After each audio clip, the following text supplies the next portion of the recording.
افلا یتدبرون القرآن، تدبر قرآن، مولانا امین احسن اصلاحی۔ سورہ مومن آیات 23 تا 55، حصہ دوم۔ اعوذ باللہ من الشیطان الرجیم، بسم اللہ الرحمن الرحیم۔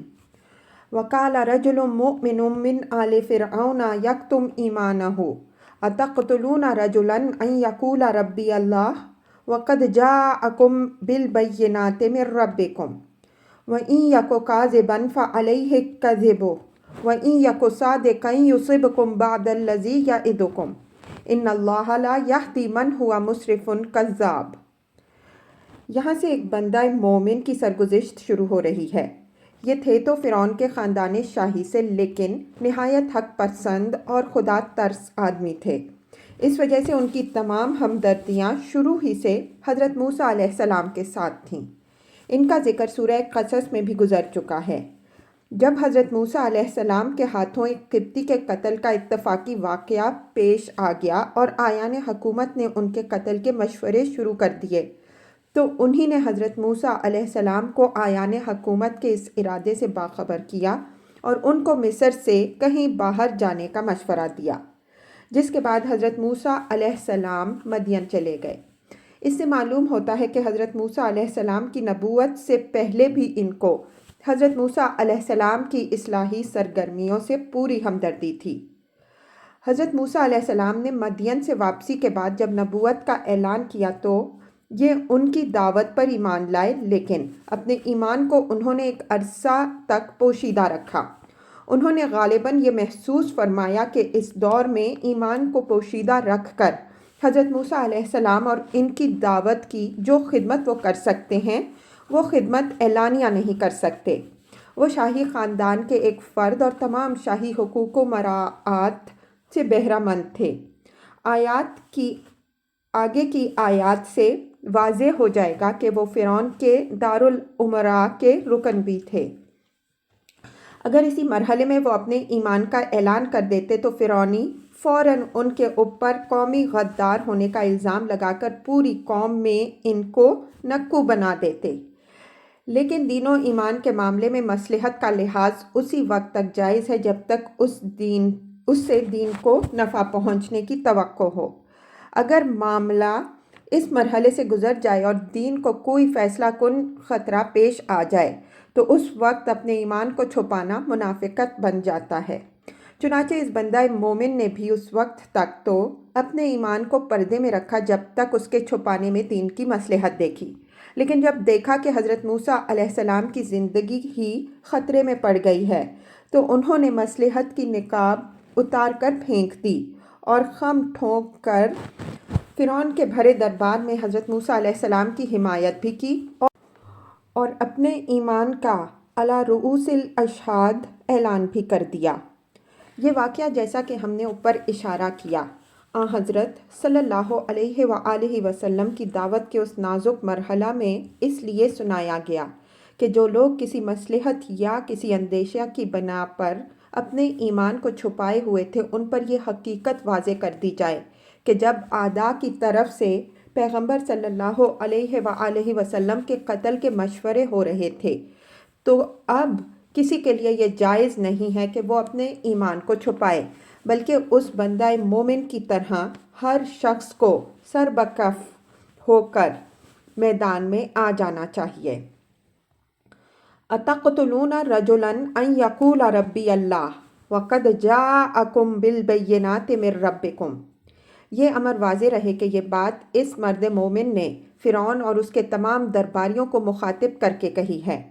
فرمایا کہ کیا تم لوگ ایک شخص کو اس بنا پر قتل کرو گے کہ وہ کہتا ہے کہ میرا رب اللہ ہے اور وہ تمہارے رب کی طرف سے نہایت واضح نشانیاں بھی لے کر آیا ہے۔ اس ایک ہی فقرے میں انہوں نے فرعون اور اس کے اعیان کے سامنے کئی حقیقتیں رکھ دیں۔ ایک تو یہ کہ اللہ ہی کو اپنا رب ماننا ایک ایسی واضح حقیقت ہے کہ اس میں کسی اختلاف کی گنجائش ہی نہیں ہے۔ اگر کوئی شخص یہ کہتا ہے تو وہ ایک نہایت روشن حق کا اظہار کر رہا ہے جس پر وہ تائید و تحسین کا سزاوار ہے، نہ کہ قتل کا۔ بڑے ہی ظالم ٹھہریں گے وہ لوگ جو ایسے شخص کے قتل کی جسارت کریں۔ دوسری یہ کہ جو نشانیاں لے کر آئے ہیں وہ ان کے فرستادہ الہی ہونے کی نہایت واضح دلیل ہیں، صرف اندھے ہی ان کے خدائی ہونے سے انکار کر سکتے ہیں۔ تیسری یہ کہ جس رب کے رسول کی حیثیت سے وہ اپنے آپ کو پیش کر رہے ہیں وہ تمہارا بھی رب ہے۔ یہ تمہاری جہالت ہے کہ تم اس کے سوا کسی اور کو رب بنائے بیٹھے ہو۔ وَإِن يَكُ كَاذِبًا فَعَلَيْهِ كَذِبُهُ وَإِن يَكُ صَادِقًا يُصِبْكُم بَعْضَ الَّذِي يَعِدُكُم۔ یہ انہوں نے ان کے اقدام قتل کے نتیجے سے بھی آگاہ کر دیا کہ اگر وہ اپنے دعوی رسالت میں جھوٹے ہوئے جیسا کہ تم سمجھتے ہو تو اس کا وبال ان کے اوپر ہوگا، اور اگر وہ سچے ہوئے جیسا کہ فی الحقیقت ہے تو یاد رکھو کہ جس عذاب کی وہ تم کو وعید سنا رہے ہیں اس کا کوئی حصہ تم پر نازل ہو کر رہے گا۔ یہ اس سنت الہی کی طرف اشارہ ہے جو رسولوں کے مکذبین یا ان کے قتل کا ارادہ کرنے والوں کے لیے مقرر ہے۔ ان کا مطلب یہ تھا کہ جذبات سے اندھے ہو کر معاملے کے ایک ہی پہلو کو نہ دیکھو بلکہ اس کے دوسرے پہلو کو بھی نگاہ میں رکھو جو بڑا ہی سنگین ہے۔ تم نے ان کو جھوٹا فرض کر رکھا ہے، اس وجہ سے ان کے قتل کر دینے کو ایک سہل بازی سمجھے ہوئے ہو۔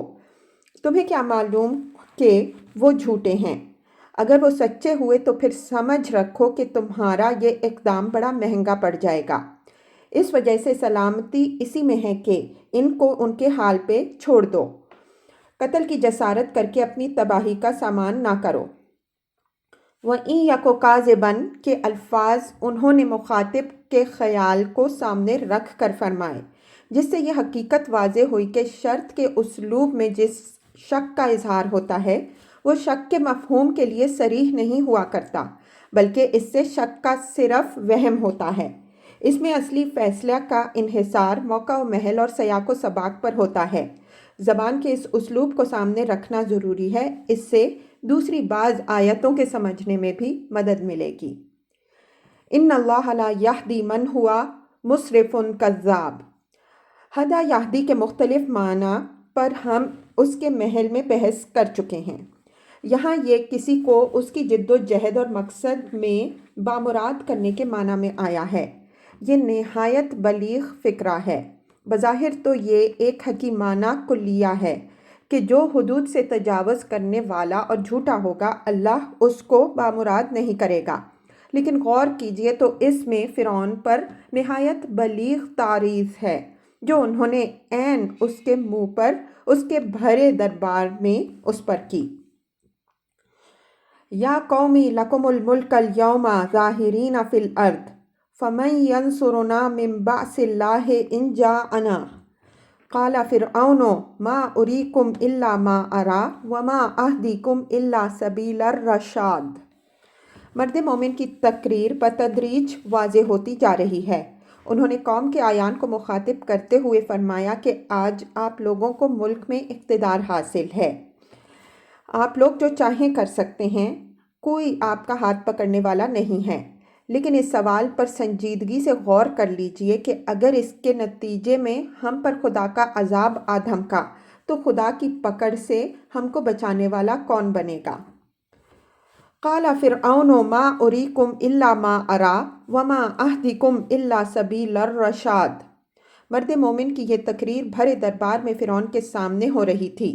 اس وجہ سے فرعون نے مداخلت کرتے ہوئے کہا کہ میں نے جو تجویز درباب قتل موسیٰ علیہ السلام آپ لوگوں کے سامنے رکھی ہے وہ میری سوچی سمجھی ہوئی رائے ہے، اور یہ میں بالکل صحیح پالیسی کی طرف آپ لوگوں کی رہنمائی کر رہا ہوں۔ اس کا مطلب یہ تھا کہ کوئی یہ نہ گمان کرے کہ میں نے محض جذبہ سے مغلوب ہو کر عاجلانہ طور پر یہ تجویز رکھ دی ہے، بلکہ خوب اچھی طرح اس کے نتائج و عواقب پر دور تک سوچ لیا ہے، اور یہی پالیسی صحیح ہے۔ اگر یہ فوراً نہ اختیار کی گئی تو اس کے نتائج اس ملک کے حق میں نہایت مہلک ہوں گے۔ ظاہرین یہاں لکم کی ضمیر مجرور سے حال پڑا ہوا ہے۔ ضمیر مجرور سے حال پڑھنے کی متعدد مثالیں پیچھے گزر چکی ہیں۔ فرعون کی اس بے محل مداخلت سے معلوم ہوتا ہے کہ اس نے یہ اندازہ کر لیا تھا کہ اس مرد مومن کی تقریر بغیر کسی مداخلت کے جاری رہی تو اس سے اس کے بہت سے درباری متاثر ہو جائیں گے۔ اس وجہ سے ہوشیار سیاسی لیڈروں کی طرح اس نے اپنی نیک نیتی، اصابت رائے اور مصلحت اندیشی کی دھونس جمانے کی کوشش کی۔ وَقَالَ الَّذِي آمَنَ يَا قَوْمِ إِنِّي أَخَافُ عَلَيْكُمْ مِثْلَ يَوْمِ الْأَحْزَابِ مثل دأب قوم نوح وعاد وثمود والذین من بعدهم وما اللہ یرید ظلما للعباد۔ مرد مومن نے فرعون کی اس مداخلت کی کوئی پرواہ کیے بغیر اپنی تقریر جاری رکھی۔ فرمایا کہ اے میری قوم کے لوگوں، میں آپ کو آگاہ کیے دیتا ہوں کہ اگر موسیٰ علیہ السلام کو گزند پہنچانے کی کوشش کی گئی تو آپ لوگوں پر اسی طرح کا عذاب آ دھمکے گا جس طرح پچھلی قوموں یعنی قوم نوح، قوم عاد، قوم سمود اور ان کے بعد کی قوموں پر آیا۔ ان قوموں نے اپنے رسولوں کو گزند پہنچانے کی کوشش کی تو اس کے نتیجے میں وہ تباہ ہوئیں۔ اسی طرح آپ لوگ بھی تباہ ہو کر رہیں گے اگر انہی کے نقشہ قدم کی پیروی کریں گے۔ وَمَا اللَّهُ يُرِيدُ ظُلْمًا لِلْعِبَادِ، اور یہ بات بھی یاد رکھیے کہ اللہ تعالیٰ اپنے بندوں پر بڑا ہی رحیم ہے۔ اس وجہ سے کوئی عذاب بھیجنے سے پہلے آپ لوگوں کو آگاہ کرنے کے لیے اس نے اپنا رسول بھیج دیا ہے تاکہ جو لوگ توبہ و اصلاح کرنی چاہیں وہ توبہ و اصلاح کر لیں۔ اگر اللہ تعالیٰ کی اس رحمت و عنایت کی قدر کرنے کے بجائے اس کے رسول کو قتل کرنے کی کوشش کی گئی تو اس کے معنی یہ ہوں گے کہ اللہ تعالیٰ کی طرف سے آپ لوگوں پر حجت تمام ہو گئی اور آپ لوگوں نے اپنی شامت خود بلائی۔ اس آیت سے معلوم ہوا کہ یہ فرعون، عاد و سمود وغیرہ کے بعد ہوا ہے اور یہ قومیں اس کے پاس پڑوس کی قومیں تھیں جن کے حالات اس طرح معلوم و معروف تھے کہ ان کو اس عہد کے لوگوں کے سامنے تذکیر و تنبیہ کے لیے پیش کیا جا سکتا تھا۔ وَيَا قَوْمِ إِنِّي أَخَافُ عَلَيْكُمْ يَوْمَ التَّنَادِ يَوْمَ تَوَلُّونَ مُدْبِرِينَ مَا لَكُم مِّنَ اللَّهِ مِنْ عَاصِمٍ وَمَن يُضْلِلِ اللَّهُ فَمَا لَهُ مِنْ ہَادٍ۔ یوم التناد کے لغوی معنی ہے ہانک پکار کا دن۔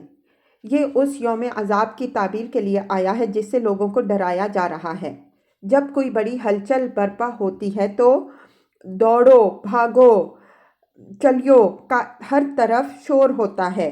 اس وجہ سے یوم عذاب کی تعبیر کے لیے یہ نہایت موزوں لفظ ہے۔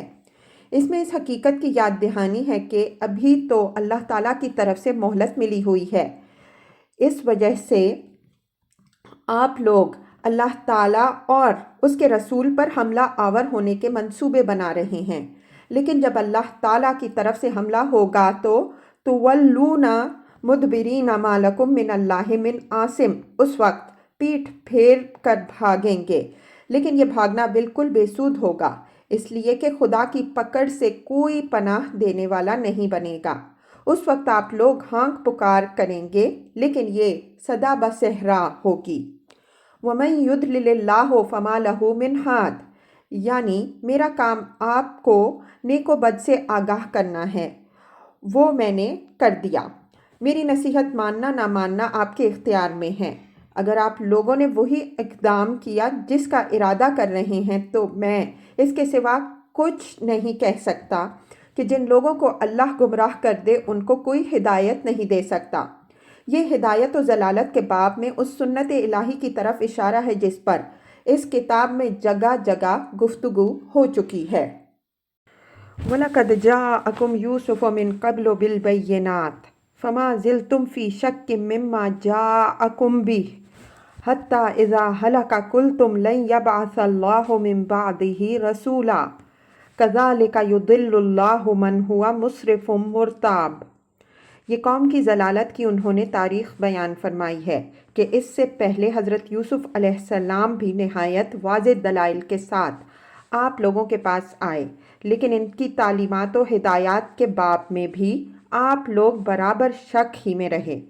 مطلب یہ ہے کہ اگرچہ بادشاہ وقت کی غیر معمولی عقیدت کے سبب سے جو اس کو حضرت یوسف علیہ السلام کے ساتھ تھی، ان کے معاملے میں کوئی معاندانہ رویہ تو نہیں اختیار کیا گیا، لیکن جن باتوں کی انہوں نے تعلیم دی ان کی کوئی خاص قدر بھی نہیں کی گئی، بلکہ ان کی تعلیمات کو نفس کی خواہشوں کے خلاف پا کر ان کے باب میں آپ لوگ بے پرواہی اور شک میں مبتلا رہے۔ حتیٰ اذا حلق قلتم لن یبعث اللہ من بعدہ رسولا، یعنی ان کو اور ان کی تعلیمات کو اللہ کی رحمت سمجھنے کے بجائے قوم کے لوگوں نے ایک بوجھ خیال کیا، یہاں تک کہ جب ان کی وفات ہو گئی تو لوگوں نے ٹھنڈا سانس لیا کہ یہ بوجھ اترا اور مطمئن ہو گئے کہ اب اللہ کوئی اور رسول نہیں بھیجے گا جو ان کی طرح آپ لوگوں کی خواہشوں کو لگام لگانے کی کوشش کرے گا۔ کذالک یضل اللہ من ہوا مسرف مرتاب، یعنی آپ لوگوں کی موجودہ گمراہی اسی پچھلی گمراہی کا مولود فساد ہے۔ جو لوگ محض نفس کی خواہشوں کی پیروی میں اللہ کے حدود توڑنے والے اور اتباع نفس کے جنون میں علم و یقین کے بجائے شک کی راہ اختیار کرنے والے بن جاتے ہیں، اللہ تعالیٰ ان کو ان کی پسند کردہ ضلالت ہی کی ڈگر پر ہانک دیتا ہے، پھر ان کو کبھی ہدایت نصیب نہیں ہوتی۔ بندوں کے ساتھ اللہ تعالیٰ کا معاملہ جس اصول پر مبنی ہے، اس کی طرف اس کتاب میں جگہ جگہ ہم اشارہ کر چکے ہیں کہ وہ چاہتا ہے کہ لوگوں کو شر و خیر کی جو معرفت اور عقل و فہم کی جو نعمت اس نے بخشی ہے، لوگ اس کی قدر کریں۔ جو لوگ ان کی قدر کرتے ہیں، اللہ تعالیٰ ان کے لیے ہدایت و معرفت کی مزید راہیں کھولتا ہے۔ جو لوگ اس کی قدر نہیں کرتے بلکہ اپنے نفس کی خواہشوں سے مغلوب ہو کر واضح سے واضح حق کو بھی مشتبہ بنانے کی کوشش کرتے ہیں اور اسی مقصد کے لیے اپنی ساری ذہانت صرف کرتے ہیں، ان کو مزید ہدایت دنیا تو الگ رہا، ان کی اس ناقدری کی پاداش میں اللہ تعالیٰ ان کا وہ نور بھی سلب کر لیتا ہے جو ہر انسان کی فطرت میں ودیت ہوتا ہے۔ یہاں اس بندہ مومن نے اسی حقیقت کی طرف اشارہ فرمایا، اور یہ چیز ان لوگوں کے لیے خاص طور پر قابل توجہ ہے جو اس زمانے میں نہایت واضح حقائق کو مشتبہ بنانے کے لیے رات دن خاک بازی کر رہے تھے۔ الذین یجادلون فی آیات اللہ بغیر سلطان اتاہم کبر مقتا عند اللہ وعند الذین آمنوا کذالک یطبع اللہ علی کل قلب متکبر جبار، یعنی اللہ کی آیات اور اس کے احکام کے باب میں جو گفتگو بھی ہونی چاہیے وہ سند اور دلیل کی بنیاد پر ہونی چاہیے۔ جو لوگ بغیر اس طرح کی کسی دلیل و سند کے ان کی مخالفت کرتے ہیں وہ اللہ اور اہل ایمان کے نزدیک نہایت مبغوض ہیں۔ کذالک یطبع اللہ علی کل قلب متکبر جبار، اس ٹکڑے سے ایک بات تو یہ واضح ہوئی کہ جو لوگ اس طرح کی کٹ حجتی کرتے ہیں یہ اس وجہ سے کرتے ہیں کہ ان کے دلوں پر اللہ تعالیٰ مہر کر دیا کرتا ہے، جس کے سبب سے ان کی عقلیں الٹ جاتی ہیں اور وہ کوئی بات بھی اپنی خواہش کے خلاف ماننے کے لیے تیار نہیں ہوتے، اگرچہ وہ کتنی ہی واضح کیوں نہ ہو۔ دوسری بات یہ واضح ہوئی ہے کہ ان کے دلوں پر یہ مہر ان کے تکبر اور ان کی فرعونیت کے سبب سے لگتی ہے۔ یہ لوگ اپنے غرور کے سبب سے ہر اس بات کی مخالفت کرتے ہیں جو ان کی خواہش کے خلاف ہو۔ اگر کوئی نبی اور رسول بھی ان کو کوئی بات سمجھائے تو اس کو بھی وہ گوارا کرنے کے لیے تیار نہیں ہوتے کہ آخر وہ کیوں نبی ہوا جبکہ اس سے زیادہ نبوت کے اہل وہ خود ہیں۔ اس زمانے میں بہت سے برخود غلط اسلام کی نہایت واضح تعلیمات کا مذاق اڑاتے ہیں، حالانکہ انہیں دین کی الف بے کی بھی خبر نہیں ہے۔ اگر کوئی ان کی اس جسارت پر ٹوکے تو وہ اس کا جواب یہ دیتے ہیں کہ دین پر کسی گروہ کا اجارہ نہیں ہے، وہ بھی اس پر کلام کرنے کا حق رکھتے ہیں۔ ان لوگوں کے ذہنوں میں بھی در حقیقت یہی غرور سمایا ہوا ہے۔ وقال فرعون یا حامان ابن لی صرحا لعلی ابلغ اسباب السماوات فاطلع الی الہ موسیٰ وانی لأظنہ کاذبا وکذالک زین لفرعون سوء عملہ وصد عن السبیل وما کید فرعون الا فی تباب۔ اوپر آپ نے دیکھا کہ مرد مومن کی تقریر بتدریج اپنے نقطۂ عروج پر پہنچ گئی، جس سے قدرتی طور پر اہل دربار متاثر ہوتے نظر آئے ہوں گے۔ اس وجہ سے فرعون نے پہلے کی طرح پھر مداخلت کی اور درباریوں کو بے وقوف بنانے کے لیے ایک اشغلہ چھوڑا۔ حامان کو مخاطب کر کے اس نے حکم دیا کہ حامان، ایک بلند عمارت بنواؤ، میں آسمانوں کے اطراف میں پہنچ کر ذرا موسیٰ علیہ السلام کے اس رب کو جھانک کر دیکھنا چاہتا ہوں جس نے اس کے زعم کے مطابق اس کو رسول بنا کر بھیجا ہے۔ مجھے تو یہ شخص بالکل جھوٹا مدعی معلوم ہوتا ہے۔ وَكَذَلِكَ زُيِّنَ لِفِرْعَوْنَ، یعنی اتنی واضح تقریر کے بعد بھی فرعون کو قبول حق کی توفیق نہیں ہوئی۔ فکر ہوئی تو اس بات کی ہوئی کہ کسی طرح اپنے درباریوں کو اس تقریر کے اثر سے بچا لے۔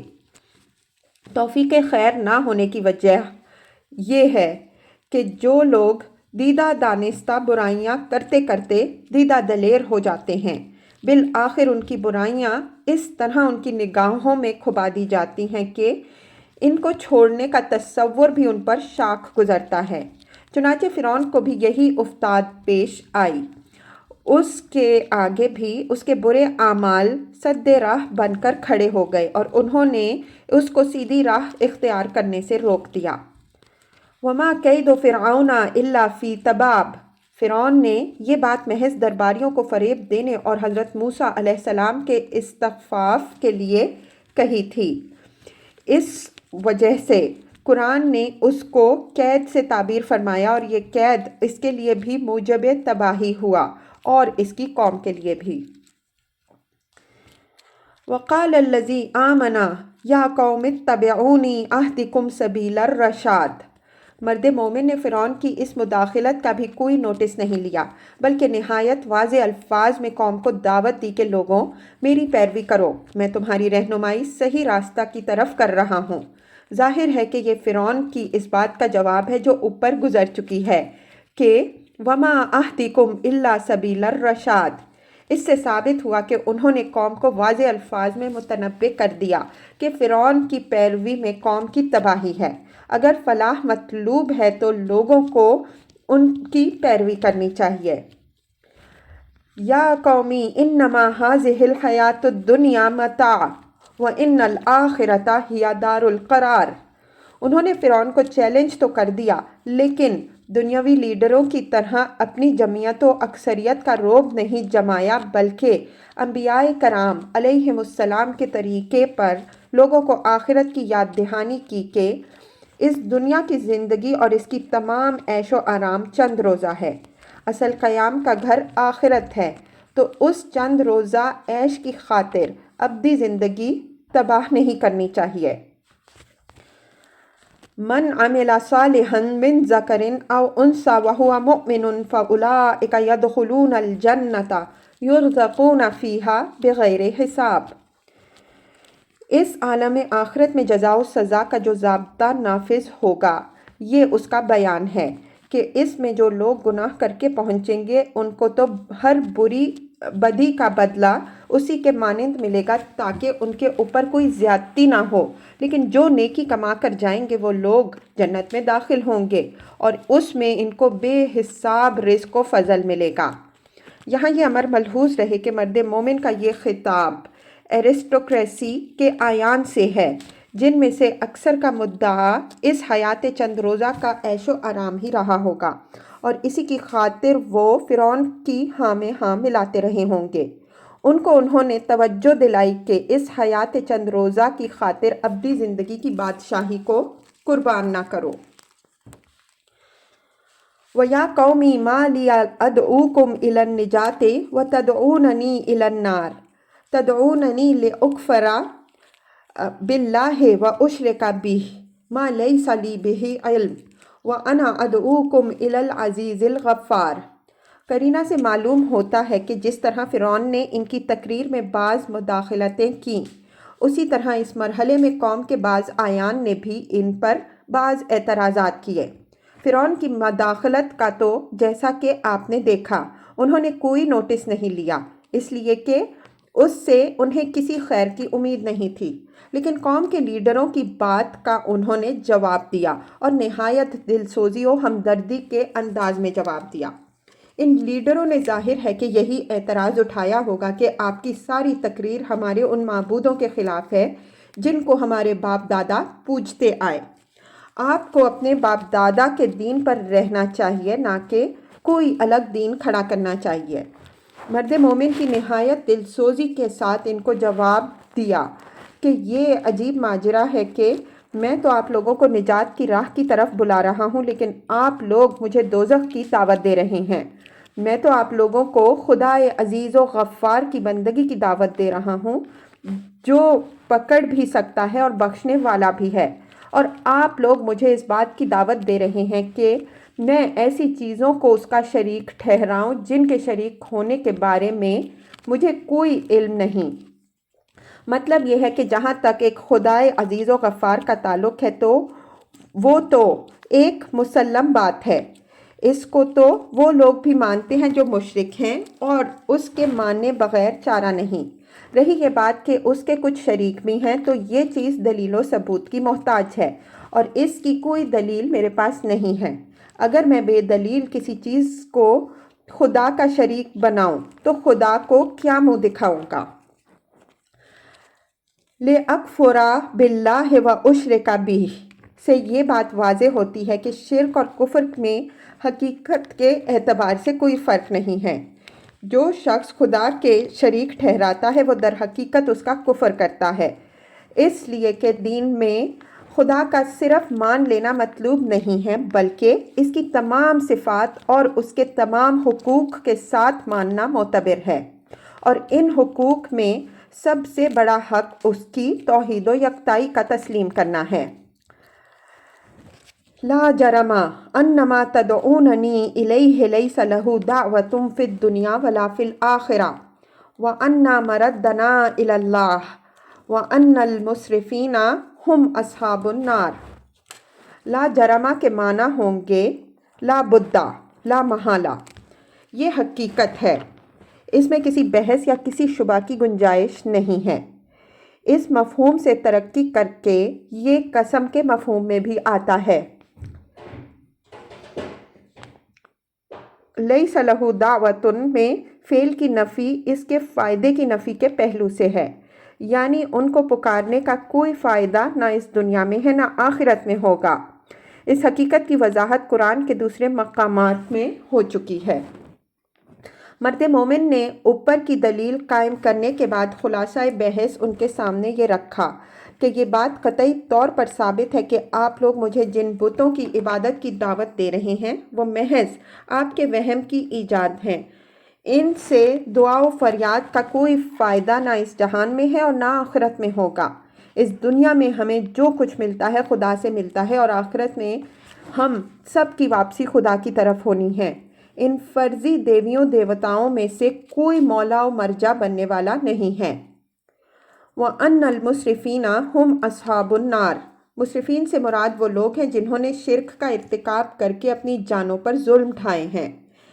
مطلب یہ ہے کہ یہ بھی ایک حقیقت ہے کہ جس میں کسی شبہ کی گنجائش نہیں ہے کہ جو لوگ اپنی جانوں پر ظلم ڈھانے والے ہوں گے ان کا کوئی سفارشی نہیں ہوگا، بلکہ اس قسم کے سارے لوگ جہنم میں پڑیں گے۔ فَسَتَذْكُرُونَ مَا أَقُولُ لَكُمْ وَأُفَوِّضُ أَمْرِي إِلَى اللَّهِ إِنَّ اللَّهَ بَصِيرٌ بِالْعِبَادِ۔ یہ اس مرد مومن کی تقریر کا آخری اور نہایت ناصحانہ اور ہمدردانہ فقرہ ہے۔ فرمایا کہ آج تم لوگ میری بات مانو یا نہ مانو، لیکن آگے جو مراحل آنے والے ہیں ان میں تم میری یہ باتیں یاد کرو گے، مگر اس وقت ان کو یاد کرنے کا کوئی فائدہ نہیں ہوگا۔ یہ اشارہ آخرت کی جزا و سزا کی طرف بھی ہے اور اس عذاب کی طرف بھی جس سے رسول کی تکذیب کی صورت میں انہوں نے اوپر اپنی قوم کو ڈرایا ہے۔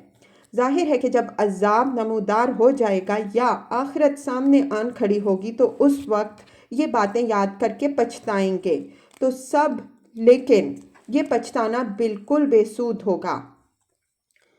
وَأُفَوِّضُ أَمْرِي إِلَى اللَّهِ، یعنی میں نے تو جو کچھ کہنا تھا کہہ دیا، اب تمہیں جو کچھ کرنا ہے کر گزرو۔ اگر تم کلمہ حق کے سبب سے میرے دشمن بنتے ہو تو میں اپنا معاملہ اللہ کے حوالے کرتا ہوں، وہ اپنے بندوں کا محافظ اور ان کا نگران حال ہے۔ ان اللہ بصیر بالعباد۔